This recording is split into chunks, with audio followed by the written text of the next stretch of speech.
Hi అండి, welcome back to my channel. ఈరోజైతే నేను ఈ గులాబ్ పువ్వుల రెసిపీ మా అత్తయ్య గారి దగ్గర నేర్చుకున్నాను. మరి మీరు కూడా చేయాలనుకుంటే మరి వచ్చేయండి చూసేద్దాం. ముందుగా అయితే నార్మల్ రేషన్ బియ్యం తీసుకున్నాము.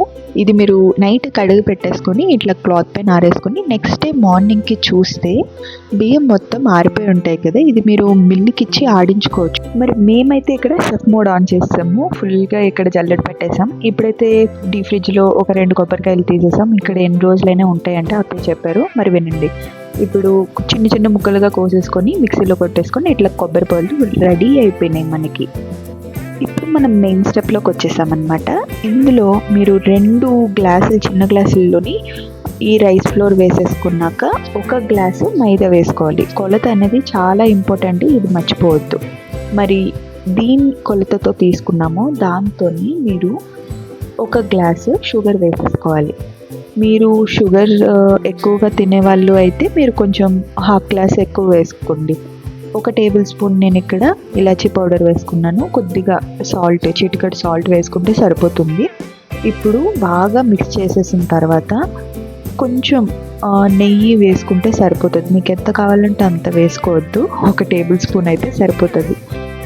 ఒకసారి మళ్ళీ బాగా కలిపేసుకొని కొంచెం కొంచెంగా కొబ్బరి పాలు వేసి అలాగా కలుపుతూ ఉండాలి. ఇది చాలా మెయిన్ స్టెప్. మన హీరోయిక్ మెటీరియల్ ఇదే. ఇప్పుడు మన హీరోయిక్ మెటీరియల్ని కలుపుతూనే కలుపు అన్నట్టుగా కలుపుతూనే ఉండాలి. దోశ బ్యాటర్ ఎట్లా ఉంటుందో మీరు ఆ కన్సిస్టెన్సీ వచ్చినంత వరకు మీరు కలుపుతూనే ఉండాలి. ఇప్పుడైతే స్టవ్ ఆన్ చేసేసుకొని మేమైతే చాలా తక్కువ ఆయిల్ వాడామే తెలుసా. ఎంత అంటే 1 ప్యాకెట్ మాత్రమే. మరి ఈ మాత్రం సరిపోతుంది. మరి మీకు డౌట్ వచ్చి ఉండాలి, మరి అంత పిండి చేశారు కదా ఏం చేసుకుంటారంటే నెక్స్ట్ టైం వాడుకుంటాం. ఏం చేసుకుంటాం, వేస్ట్ అయితే అవ్వదు కదా. ఇప్పుడు ఈ అచ్చులు ఉన్నాయి కదా, గులాబీ పువ్వుల అచ్చులు, నూనె బాగా వేడెక్కినంత వరకు అందులోనే ఉంచి తర్వాత ఈ పిండి ఏదైతే ఉందో అందులో 1/2 వరకే ముంచాలి. మరి పూర్తిగా ముంచుకోకూడదు. 1/2 వరకు ముంచేసి అలాగా ఒక్కొక్కటి రిపీట్ చేస్తూ దాన్ని అటు ఇటుగా చూపిస్తున్నాం కదా, అలాగలా కదిపితే అవే వదిలేస్తాయి.